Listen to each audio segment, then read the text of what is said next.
2학년 예술계 학생 여러분 안녕하세요. 자, 문학 10번째 강의를 시작하도록 하겠습니다. 지난 시간에 선생님이 내준 과제를 같이 한번 살펴보도록 할게요. 자, 여러분이 과제 게시판에 여러분 나름대로 답안을 잘 작성했고 참신한 답변들도 많았어요. 자, 그리고 여러분 나름대로 작성한 노랫말도 굉장히 선생님이 재미있게 살펴봤습니다. 자, 일단 3번 문제 과제를 보면 현재 자신의 모습을 성찰하는 반성하는 과제였죠. 자, 그래서 괄호 1번에 자신의 모습 가운데 반성해야 할 것이 무엇인지 떠올려보고 이 시 7연의 내용을 바꾸어 보는 재구성 활동이었어요. 자, 그래서 예시 답안을 같이 한번 보면 전 지구적으로 온난화가 심각한데 이렇게 일회용 물품을 많이 사용하는 것은 부끄러운 일이다. 이런 어떤 반성의 내용이 담겨 있죠. 자, 이거 말고도 여러분이 다양하게 내가 생활을 해 나가는 데 있어서 고쳐야 할, 반성해야 할 내용들을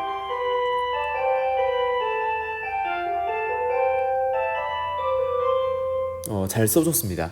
그래서 이런 정도로 여러분이 내용을 재구성하는 활동들을 했고요. 자, 2번 보면 1번에 적은 자신의 모습을 개선하려면 어떤 삶의 자세가 필요한지 생각해보자 라고 했죠. 자, 이것도 역시 여러분이 괄호 1번의 과제에 맞게 잘 여러분이 다짐을 이야기를 했어요. 자, 예를 들어서 일회용 물품을 사용하는 경우나 줄이거나 되도록 사용하지 않고, 자, 휴대가 가능한 물품은 가지고 다니면서 사용해야겠다. 또는 가까운 거리는 걸어 다니거나 필요할 때만 전기 콘센트를 사용하는 등 에너지 절약을 실천해야겠다. 이런 어떤 답변이 있을 수 있죠. 자, 예시 답안이니까 참고만 하세요.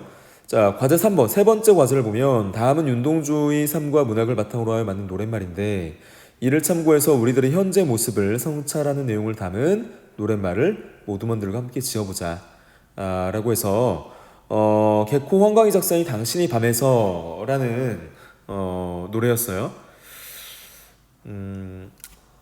이 노래는 여러분이 한번 참고로 보시고, 자, 그러면 예시 답안에서 어떤 노래를 지금 담아냈나 보도록 할게요. 쉽게 사용한 뒤라는 노래 가사인데 같이 한번 보도록 합니다. 자, 회색빛으로 물든 하늘을 우러러 자신의 부끄러움을 되돌아보길, 나의 편리함을 위해 푸른빛을 지워버리고 타고 온 자동차 바퀴 자국 아래 흑색 먼지만 가득해. 생각해보면 죽어가는 것들을 살피지 않고 왜 외면하려 했을까? 하늘은 저리 울부짖는데 일회용품을 이렇게 쉽게 써버리는 것은 너무 부끄러운 일. 가방을 넓혀 들고 다닐 짐이 늘어나더라도 그것이 하늘의 본색을 되돌리는 일. 걸어다녀 다리가 아파질지라도 그것이 환경보호 실천하는 일. 이라고 해서 지금 쉽게 사용한 뒤라는 제목의 노래 가사를 이렇게 실어놨어요. 그래서 여러분도 나름대로 노래 가사를 잘 찾아서 수행을 했습니다. 자, 과제를 여러분 나름대로 잘 수행했을 거라고 생각을 하고 다음 과제를 보도록 할게요. 선생님이 다음 작품에서 내준 과제는 정약용의 보리타작이었죠. 자, 정약용의 보리타작에서 선생님이 내준 과제가 4번 문제였어요. 자, 4번 김홍도의 벼타작이라는 민속화 한 편이 있었는데 이 민속화에 담겨있는 인물군들을 여러분이 살펴보면서 그 인물들이 어떤 대화를 나눴을까? 어떤 생각과 또는 감정과 정서를 지니고 있었을까를 떠올리면서 말풍선을 한번 채워 넣어보라고 했죠. 그래서 재미있는 답변들이 굉장히 많았어요. 그래서 재미있는 답변들을 여러분이 잘 상황에 맞게 잘 수행을 했고, 그러면 예시 답안을 같이 한번 보도록 할게요. 자, 현재의 상황. 자, 농민이 공통적으로 이런 어떤 생각들을 할 수 있다는 거죠. 자, 올해 농사는 또 풍년이라 올해 농사가 풍년이기 때문에 즐거움, 신명이 난다. 하지만 반면에 이렇게 고생해봐야 뭐하나 어차피 양반들한테 다 빼앗길 걸. 그래서 수학은 하지만 그 수학의 어떤 결과물이 당시 조선 사회에서 농민들에게 골고루 돌아가지 못하고 양반들에게 다 빼앗기는 그 당시 어떤 시대 상황을 우리가 읽을 수 있는 거죠. 자, 그리고 누구나 힘들어요 일하는데 누구니 옆에서 편안히 누워서 쉬고 있다. 자, 편안하게 누워서 쉬고 있는데 세상 참 불공평하다. 자, 불공평하다고 느낄 수도 있는 거죠. 그래서 여기 보면 말은 이렇게 누워 있잖아요. 당시에는 농지를 관리하고, 자, 그리고 소작농들을 관리하던 사람을 마름이라고 했어요. 자, 여기 보면 이 인물이 과거에 우리가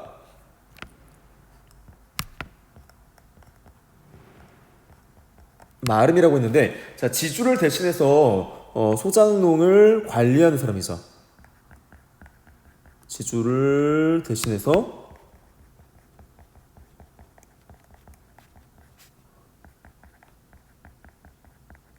소장농을 관리하던 사람입니다.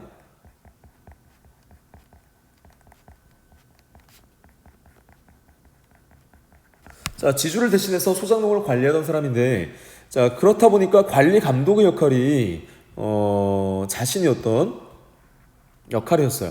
그래서 관리 감독을 하면서 농민들이 수확을 하는 모습 그리고 일하는 모습을 감독하니까, 자, 농민들 입장에서는 굉장히 거슬렸겠죠. 신경 쓰이고. 자, 그래서 불공평하다. 누워서 관리 감독만 하는 마름을 굉장히 좋지 않게 생각했을 가능성이 높죠. 자, 그리고 지금 왼쪽 상단에 지금 볕단을 지고 가는 어떤 농민이 한 명 있어요. 이 농민이죠. 자, 이 농민은 뭐라고 생각하느냐? 자, 이 곡식이 자식들의 입에 들어갈 생각을 하니 지게가 조금도 무겁지 않다라고 긍정적으로 생각했을 수도 있고, 지게가 너무 무겁다라고 하면서 좀 부정적으로 생각할 가능성도 있다는 거죠. 그래서 이 부분은 긍정적으로 생각한 부분이고, 이 부분은 부정적으로 생각한 부분이라고 볼 수 있어요. 자, 그리고 지금 볕단을 내리치면서 벼를 수확하는 어떤 아이가 있어요. 상투를 틀지 않은 거 보니까 아이인 것 같아요. 자, 그래서 이 아이 생각을 보니까 볏짚을 후려치니 속이 시원하구나, 또는 볏짚이 천근만근일세라고 하면서 역시 긍정적인 생각과 부정적인 생각으로 우리가 나누어 볼 수 있다는 거예요. 자, 그 다음에 자, 뭘 보시냐면 볕단을 묶는 사람이 있어요. 자, 수확을 이제 하기 전에 볕단을 묶는 농민들을 보니까, 자, 이렇게 볕단을 묶고 있죠. 자, 볕단을 묶고 있는 농민들의 생각을 보니까 이렇게 묶을 볕단이 많은 걸 보니 올해도 풍년일세라는 긍정적인 생각과, 자, 쪼그려 앉아 일하니 다리가 저리고 아프다라는 부정적인 어떤 답변이 있을 수 있다는 거예요. 자, 긍정적인 답변과 부정적인 답변이 이렇게 있을 수 있다는 거죠. 자, 그러면 마름은 어떤 생각을 하느냐? 자, 마름은 자, 힘든 일을 하면서도 즐거운 마음으로 일을 하고 있군이라고 해서, 자, 농민들을 긍정적인 시각에서 바라보는, 자, 부분을 볼 수 있고, 자, 열심히 일해서 내 곳간을 풍성하게 채워주게나 라는 어떤 바람의 어떤 생각도 담겨 있을 수 있죠. 자, 이렇게 마름이 관리 감독의 입장에서 지금 농민들을 관찰하고 있는데, 자, 이렇게 긍정적으로 생각할 수도 있고 부정적으로 생각할 수도 있죠. 뭐 일을 열심히 더 했으면 좋겠다라든가 혹시 게으름을 피우고 있지는 않은가, 이런 어떤 생각을 갖고 있을 수도 있어요.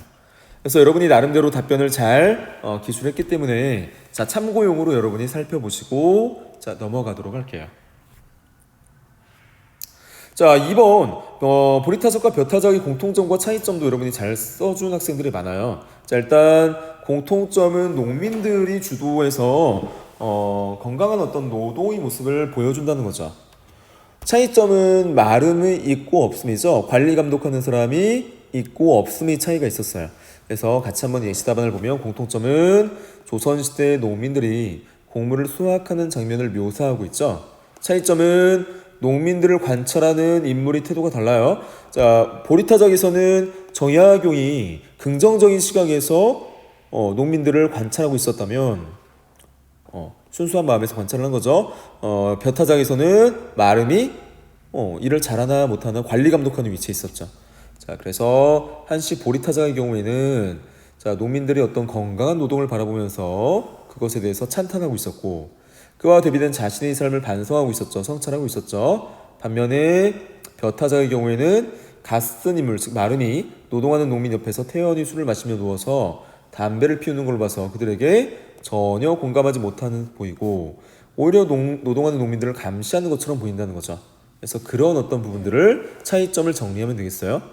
자, 보리타작의 경우에는 건강한 노동의 모습에 대해서 찬탄을 하고 있고 예찬한다는 거죠. 그리고 자신의 삶을 반성했었어요. 성찰. 하지만 벼타작의 경우에는 어땠어요? 벼타작의 경우에는 공감을 못해요. 자, 농민들이 어떤 건강한 삶에 공감하지 못하고 오히려 농민을 감시하죠. 자, 농민을 감시하는 역할, 관찰이 아니라 감시하는 역할을 수행하고 있는 모습을 우리가 살펴볼 수 있었어요. 그래서 여러분이 공통점과 차이점을 이렇게 잘 정리를 해주시면 좋을 것 같습니다. 자, 그 다음에 3번 다음과 관련하여 모두먼들과 함께 이야기를 나눠보자 라고 해서 일단 예시답안을 보면 자, 보리타자의 화자처럼 누군가를 관찰하면서 자신을 반성한 성찰한 경험이 있느냐라고 했어요. 자, 그랬더니 자, 예시답안일 뿐이에요. 예시답안. 자, 밤늦게 집에 돌아가는 길에 어떤 택시 운전사가 쓰러진 취객을 돕는 모습을 본 적이 있다. 일하는 중이라 바쁘고 여유가 없었을 텐데 자, 남을 도와주는 모습을 보고 서둘러 집에 돌아가는 내 모습이 부끄러웠다라고 반성을 하고 있죠. 자, 두 번째 물음. 벼타적이 같은 인물과 같은 시선으로 누군가를 바라본 적이 없느냐, 누군가를 관리 감독하는 어떤 시선으로 관찰한 적이 없느냐라는 거죠. 자, 그랬을 때 자, 아파트 옆에서 눈싸움을 하고 있는데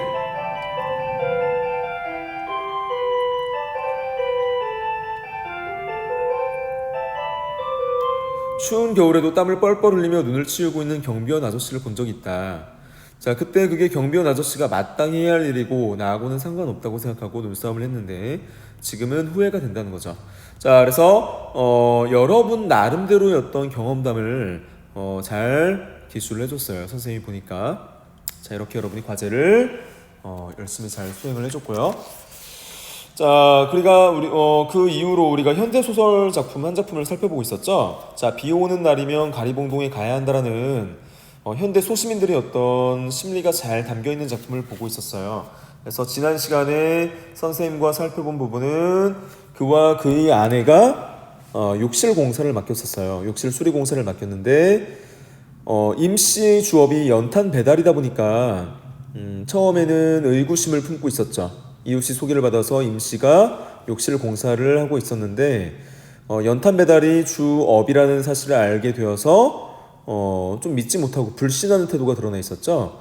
그래서 주위를 배회하면서 감시하는 듯한 태도를 보이고 있었고 임 씨의 그런 어떤 일하는 태도에 대해서 믿지 못하고 있었어요. 자, 그런데 나름대로 일정한 주관을 갖고 전문가다운 솜씨를 발휘하는 모습을 보면서 점차 안도하는 모습을 보이기도 했었죠.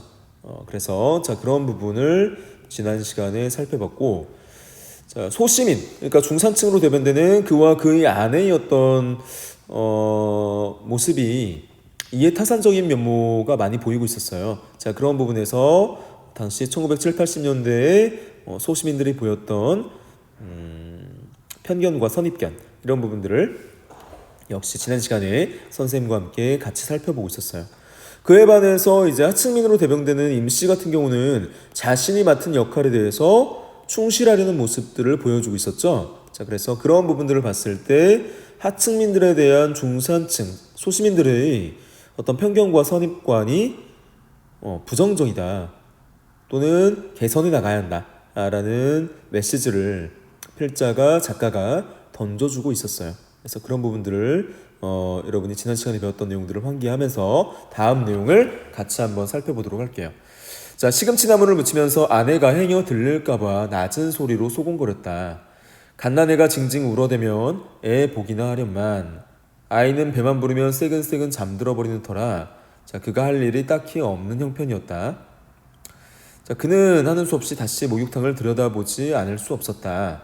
마침 임씨가 젊은이에게 건재상에 가서 새 파이프를 가져오라고 시키고 있을 때였다. 자, 욕조에서 세면대로 구부러지는 이음새 쪽에 사달이 생긴 모양이다. 땀방울이 흘러내리는 얼굴을 쳐들어 올리며 임씨가 말했다. 사장님, 수도 좀 열어보세요. 이곳에서 물이 솟구칠 것 같은데. 임씨가 시키는 대로 계량기의 꼭지를 비틀고 돌아와 보니 아닌 게 아니라 그 자리에서 물줄기가 솟아오르고 있었다. 보세요. 이걸로 한 번만 내리치면 완전 부수처럼 솟구칠 테니까. 지난 시간에 했었네요. 이 부분을 선생님이 안 한 줄 알았더니 다 했었네요. 미안합니다. 어디까지 했었냐면 많이 했네요. 생략된 부분이 줄거리는 안 했었던 것 같아요. 생략된 부분이 줄거리 이전까지 본 것 같아요. 자, 그래서 생략된 부분이 줄거리 이후부터 다시 한번 볼게요. 선생님이 지난 시간에 마지막 부분을 잘못 채팅했네요. 자, 생략된 부분이 줄거리부터 볼게요. 자, 생략된 부분이 줄거리를 보니까 그와 아내는 임씨가 자신들을 속이고 공사비를 많이 받으려 한다고 생각을 하죠. 특히 아내가 굉장히 걱정을 합니다. 공사 시간을 끄는 게 혹시 공사비를 더 부풀려 받으려는 속셈이 아니냐라는 생각도 하고, 또 고장나지 않았는데도 혹시 고장이 났다고 하면서 뭐 공사를 추가로 더 하는 게 아니냐라는 어떤 생각도 하게 되죠. 자, 그런 가운데서도 조금씩 임씨의 지난 삶에 대해서 알게 된다. 공사가 끝나갈 무렵 임씨는 수리할 곳이 더 있으면 고쳐주겠다고 한다. 그런데 아내는 그런 임씨를 믿지 못해요. 왜? 더 수리할 데가 있다고 하면 돈을 더 받을까봐 아내는 걱정을 했던 거예요. 자, 그러나 그와 아내는 가끔 물이 새는 옥상을 이번에 수리하기로 하고 임씨에게 옥상 방수 공사까지 부탁을 해요. 임씨는 군말 없이 일을 시작한다. 자, 임씨는 그의 머릿속에서 어떤 생각을 굴러가는지 알 바 없어서 재빠른 솜씨로 방수액을 섞은 시멘트 배합물을 깨부숴 놓은 자리에 이겨 바르기에 여념이 없었다. 실내 공사와 관계없지만 일껏 방수를 해놓고 굳기 전에 비라도 내리면 산통이 깨질 것이므로 그는 어두워온 하늘을 쳐다보았다. 여름하늘이 노상 그렇듯 서너 장의 먹구름이 둥시 떠 있고 먹장구름 뒤로 물결 같은 잔구름이 남풍을 타고 흐르고 있었다. 여름날이 변덕 많은 날씨를 어찌 잡아두랴 싶어서 그는 흙 묻은 손을 털었다. 임시 하는 일이 대충 마무리 단계에 있는 듯 싶어 담배나 한 대 피우며 쉬어볼까 해서였다. 여름엔 비도 잦은데 그러면 일을 못해서 어쩝니까?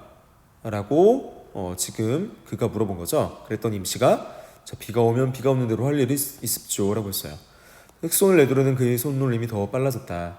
어느새 주위가 군척빛으로 어두워오고 있었다. 비가 오면 또 다른 벌이가 있어요.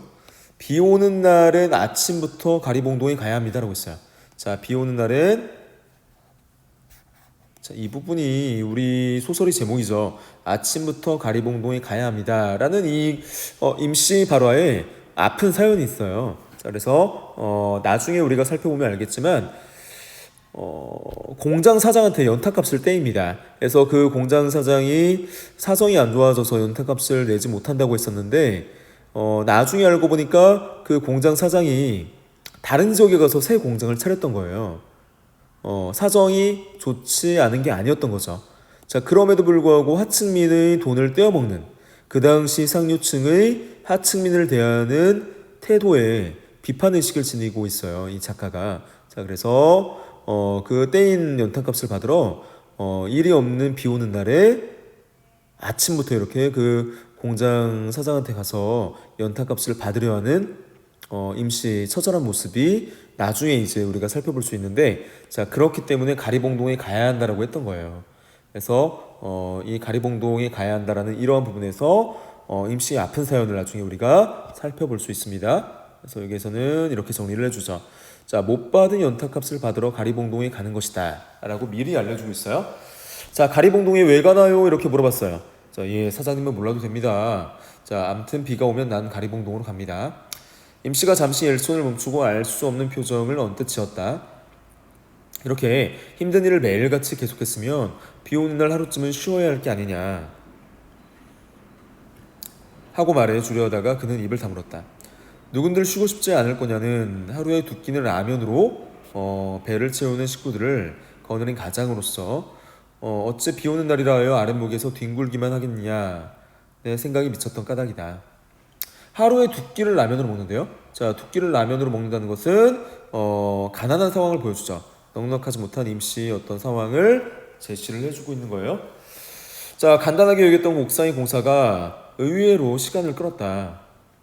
홈통으로 물이 잘 빠질 수 있도록 경사면을 맞춰야 하는 것도 시간을 더디게 했고, 깨놓은 자리와 기왕의 자리 이음새 사이로 물이 새지 않도록 면을 고르게 하다 보니 조금씩 더 깨부숴야 하는 추가 부담이 잇따랐다.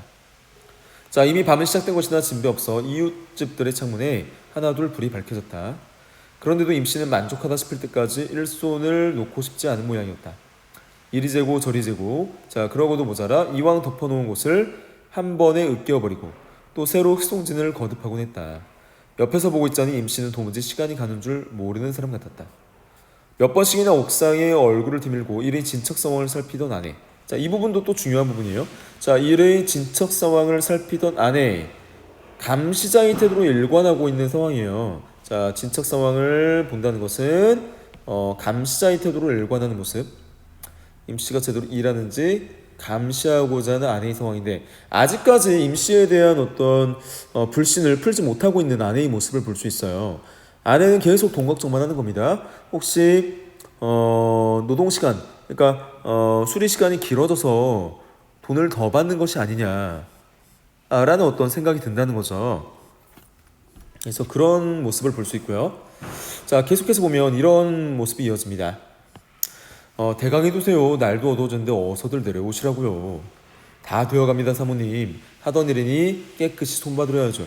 하던 일이니 깨끗이 손봐드려야죠. 라는 부분에서 임씨의 강한 책임감이 드러나죠. 그래서 꼼꼼하고 책임감 있는 모습, 꼼꼼하고 책임감 있는 임씨의 어떤 태도와 성향이 잘 드러나 있어요.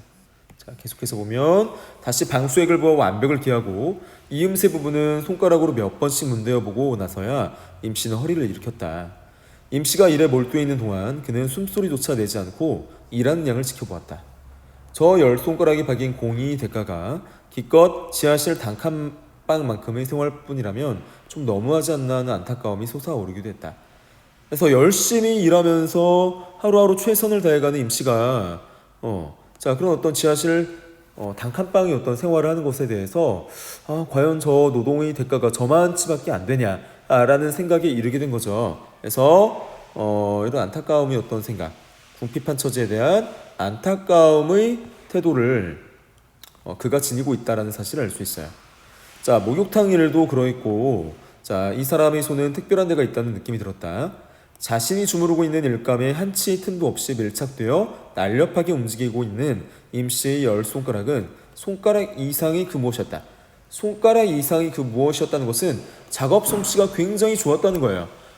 비록 임씨가 연탄 배달이 주업이었지만 욕실 수리공사에서 전문가다운 모습을 보여줬다는 거죠. 그래서 임씨의 뛰어난 일솜씨에 대한 어떤 감탄하는 태도가 잘 드러나요. 자, 이 일솜씨에 대한 어떤 감탄하는 모습이, 자, 그의 감탄이 잘 드러나고요. 처음에는 이 사내가 견적대로의 돈을 다 받기가 민망하여 우정지원에 보이는 열정이라 여겼다. 옥상일의 중간에 잠시 집에 내려갔을 때 아내도 그런 뜻을 표했다.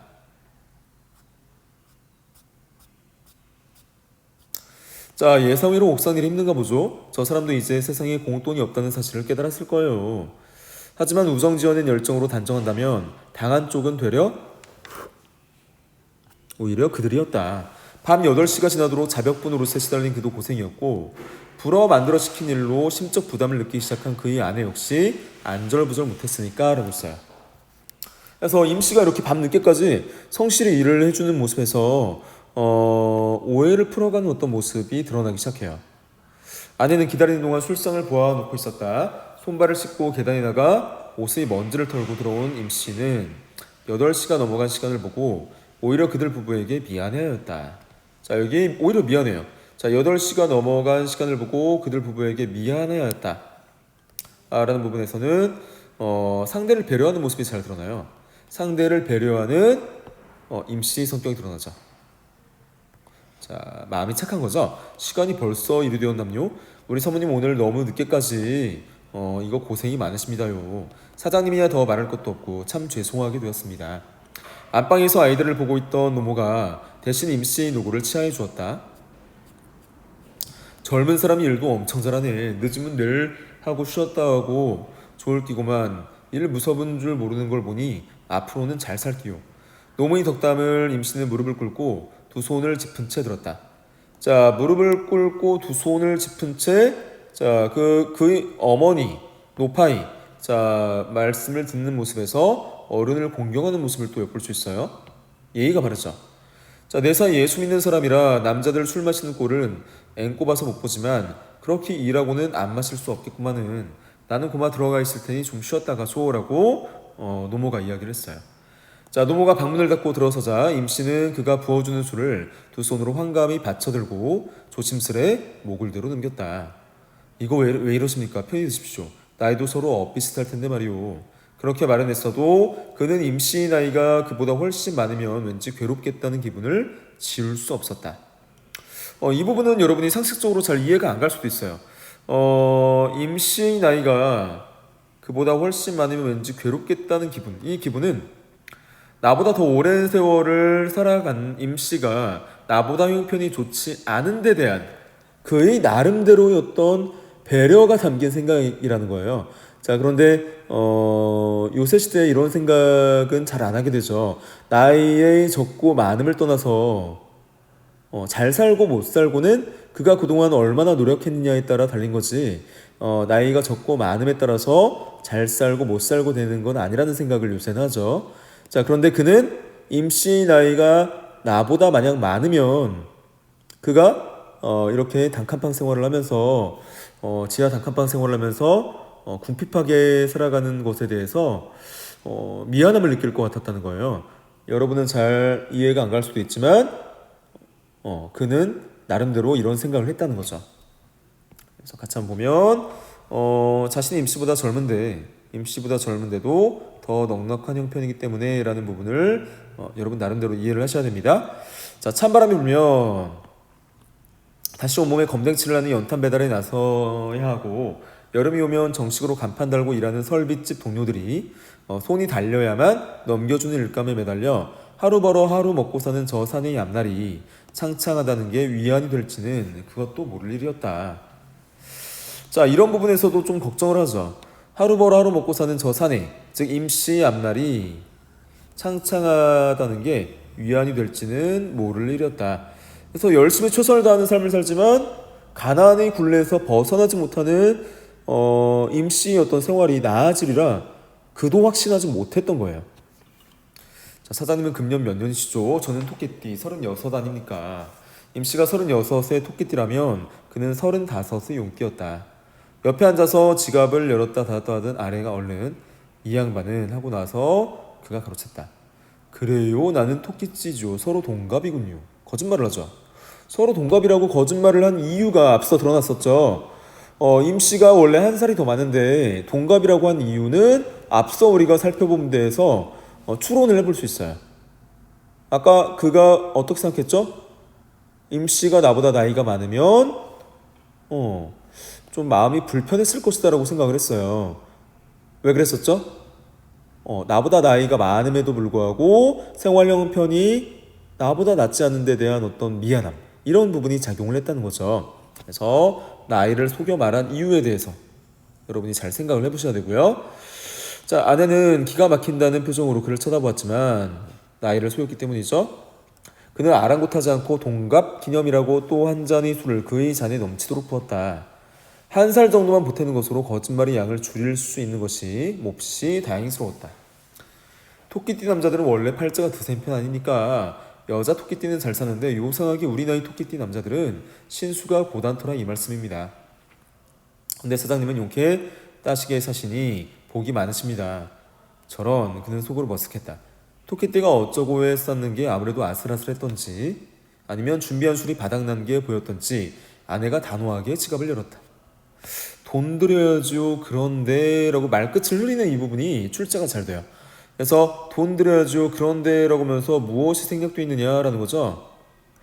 여기에서 아내의 심리는 뭐냐면 옥상 공사까지 추가로 맡겼기 때문에 처음이 견적보다 더 나올 거라고 생각을 해서 좀 걱정이 되기 때문이에요. 뜸을 들였다는 것은 처음에 견적대로 아내는 돈을 준비했는데 돈을 혹시 더 드려야 되냐라고 묻고 싶은데 물을 수가 없는 거예요. 왜냐하면 넉넉치 않은 생활 형편 때문이죠. 자, 이 부분에서 소시민들이 그러한 어떤 심리를 우리가 엿볼 수 있는 거예요. 그래서 여기서 이렇게 설명을 해주죠. 아내가 임씨에 대한 오해를 풀었음에도 불구하고 공사비를 견적 금액만큼 주지 않으려고 흥정하려는 태도다. 흥정하려고 하는 거예요. 그러니까 자, 옥상 공사를 추가로 맡긴 데 대한 추가 금액이 당연히 있을 줄 알고 지금 금액에 대해서 흥정을 하려고 하는 아내의 모습인데, 자, 이 부분에서도 역시 생활이 넉넉치 않았던 소시민들의 어떤 삶의 모습과 그에 대한 어떤 심리를 엿볼 수 있어요. 자, 아내는 뒷말을 못 잇고 그의 얼굴을 말끄러미 올려다봤다. 자, 그의 얼굴을 올려다본 것은 얼마를 더 줘야 하냐 눈짓으로 이야기를 한 거예요. 그는 술잔을 들어 올리며 짐짓 아내를 못 본 척했다. 역시 여자는 할 수 없어서 옥상일까지 시켜놓고 돈을 다 내주기가 아깝다는 뜻이었다. 자, 이 부분이죠. 옥상일까지 시켜놓고 돈을 다 내주기가 아깝다는 뜻이었다라는 거예요. 그러니까 아내의 심리를 남편은 알고 있는 거죠. 그래서 옥상일까지 했으면 추가금을 주는 게 마땅한데 그 금액을 주기가 아깝다는 어떤 심리에 대해서 남편은, 즉 그는 못마땅하게 생각하는 거예요. 그래서 이런 생각을 하게 됩니다. 자, 여자가 계산적이고 인색하다는 생각. 여자가 계산적이고 인색하다는 생각. 그의 어떤 편견이 반영된 부분이에요. 아내가 실제 그렇게 생각하지 않았을 수도 있는데 남편은 성차별적인 어떤 생각을 하는 거죠. 그래서 여자는 계산적이고 인색하다라는 어떤 생각을 하는 어떤 편견이 반영되어 있는 모습을 볼 수 있어요. 그래서 계속 볼게요. 그는 아내가 제발 딴소리 없이, 이 딴소리라는 건 뭐예요? 깎아달라는 거죠. 자, 공사 금액을 깎아주거나 옥상 수리비에 대해서 그 금액을 줄 수 없다, 이런 어떤 얘기를 할까봐 남편은 두려웠던 겁니다. 딴소리 없이 이 10만 원에서 2만 원이 모자라는 견적 금액을 다 내놓기를 대신 빌었다. 그래서 아내가 공사비를 견적만큼 다 주기를 바라는 남편의 어떤 생각이 담겨 있어요. 그래서 견적만큼 혹시 아내가 다 주지는 않을까라고 걱정을 한 거죠. 자, 그때 임씨가 먼저 손을 휘휘 내젓고 나섰다. 사모님, 내 뽑아드린 견적서를 좀 줘보세요. 돈이 좀 틀려질 겁니다. 라고 했어요. 돈이 좀 틀려질 겁니다 라는 말에 아내는 마음속으로 좀 두려웠던 거죠. 혹시 옥상 추가 공사를 해서 견적을 더 부풀려 받는 게 아니냐라는 생각을 아내는 했던 거예요.